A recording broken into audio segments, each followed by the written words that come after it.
That's a beauty. That's a nice shot. Wow, that's terrific stuff from the skipper. Just hitting through the line, not trying to overhit it. It's a long way back. It's not a big ground here, but it's right up on the top of that stand.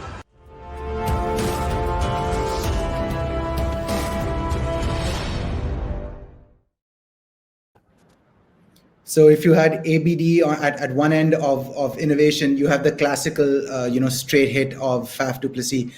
Danny, what do you reckon is his strength? Apart from obviously being able to hit sixes, but is that in his wheelhouse? Is that his bread and butter shot? It is, and I know Moods will probably elaborate more because from the coaching hat that Moods brings. He's actually a really good thinker because he might not have the 360 dynamicism of an AB de Villiers or a Brendan McCullum. But, that, as you rightly say, Carters, that's his go-to area. And he has that unique grip, doesn't he, on the bat, which we all just sort of wonder how he actually can do that with that unique grip. But it just shows you he is so good downtown. He's also very good square. But he's just a good thinker in terms of manipulating fields. And I think also just playing within his range. He knows what he's about. And I don't think he tries to invent too much and get too cute. He's that sort of good, simple thinking, and so clinical. Tom? Yeah, look, he understands his game. He plays within his limitations, and that makes him such a consistent and important member of any T20 side.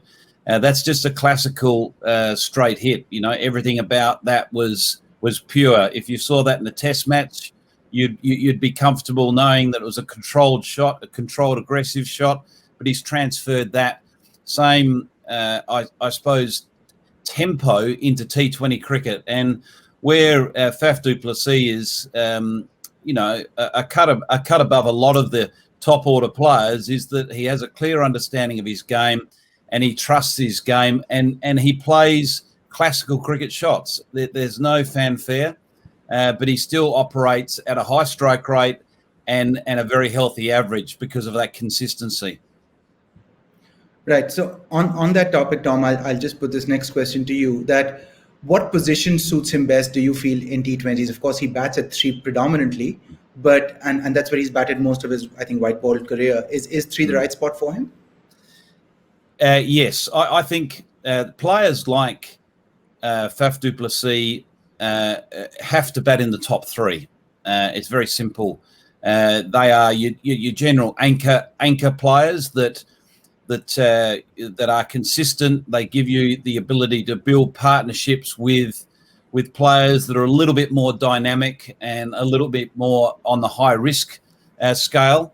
But if you don't have that consistent player at the other end, like a Faf du Plessis, the wheels can fall off very quickly, and before you know it, you're 3 or 4 down.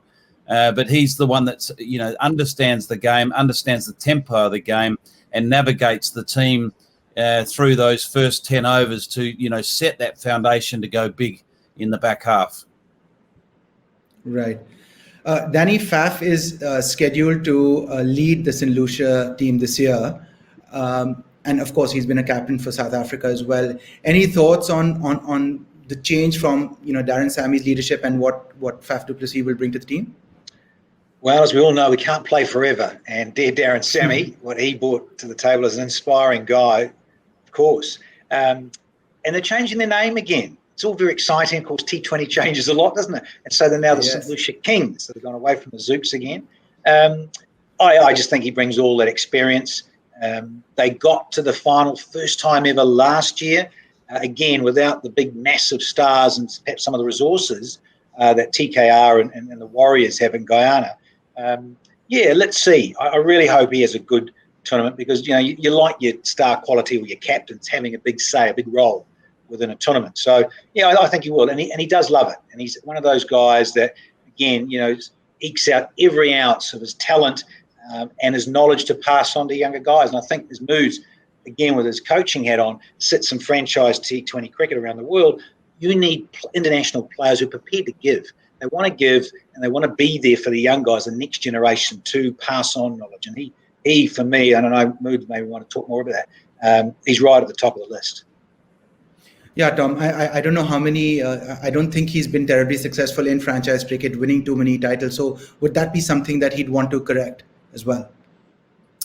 Yeah, look, he hasn't led too many franchises. He's obviously been a successful captain for South Africa for many years.